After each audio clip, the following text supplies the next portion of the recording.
ಕುಂಭರಾಶಿಯವರಿಗೆ ಈ ವಾರ ಸೃಜನಶೀಲತೆಯ ಹೊಸ ಅಲೆ ಮತ್ತು ಧೈರ್ಯದ ನಿರ್ಧಾರಗಳನ್ನು ತೆಗೆದುಕೊಳ್ಳುವ ಅದ್ಭುತ ಸಮಯ ಬಂದಿದೆ.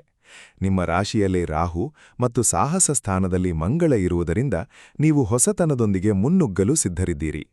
ನಿಮ್ಮ ವಿಶಿಷ್ಟ ಪ್ರತಿಭೆಯನ್ನು ಜಗತ್ತಿಗೆ ತೋರಿಸಲು ವಿಶ್ವವೇ ನಿಮಗೆ ದಾರಿ ಮಾಡಿಕೊಡುತ್ತಿದೆ.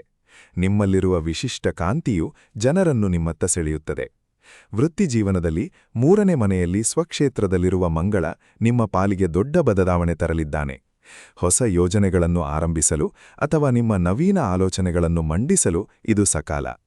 5ನೇ ಮನೆಯಲ್ಲಿರುವ ಗುರುವು ಆರ್ಥಿಕ ನಿರ್ಧಾರಗಳಲ್ಲಿ ಮತ್ತು ಸೃಜನಶೀಲ ಕೆಲಸಗಳಲ್ಲಿ ಅದೃಷ್ಟ ತರುತ್ತಾನೆ. 2ನೇ ಮನೆಯಲ್ಲಿ ಶನಿ ಇರುವುದರಿಂದ ಉಳಿತಾಯದ ಬಗ್ಗೆ ಶಿಸ್ತು ಇರಲಿ.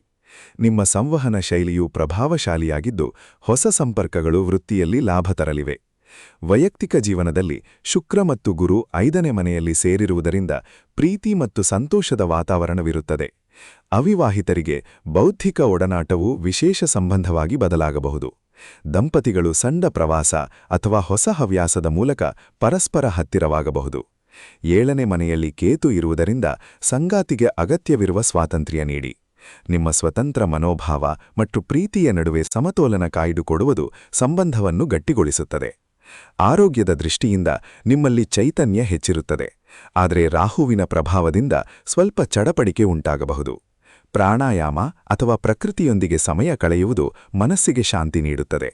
ಜೀರ್ಣಕ್ರಿಯೆಯ ಬಗ್ಗೆ ಕಾಳಜಿ ಇರಲಿ. ಈ ವಾರದ ಕಿವಿಮಾತು ಎಂದರೆ ನಿಮ್ಮ ವಿಶಿಷ್ಟ ದೃಷ್ಟಿಕೋನವನ್ನು ನಂಬಿ ಮತ್ತು ಕಾರ್ಯಗತಗೊಳಿಸುವಾಗ ಪ್ರಾಯೋಗಿಕವಾಗಿರಿ. ಬದಲಾವಣೆಗಳನ್ನು ಮುಕ್ತವಾಗಿ ಸ್ವೀಕರಿಸಿ. ನಿಮ್ಮ ವಿಶಿಷ್ಟತೆಯೇ ನಿಮ್ಮ ದೊಡ್ಡ ಶಕ್ತಿ. ಈ ವಾರ ನಿಮಗೆ ಶುಭವಾಗಲಿ.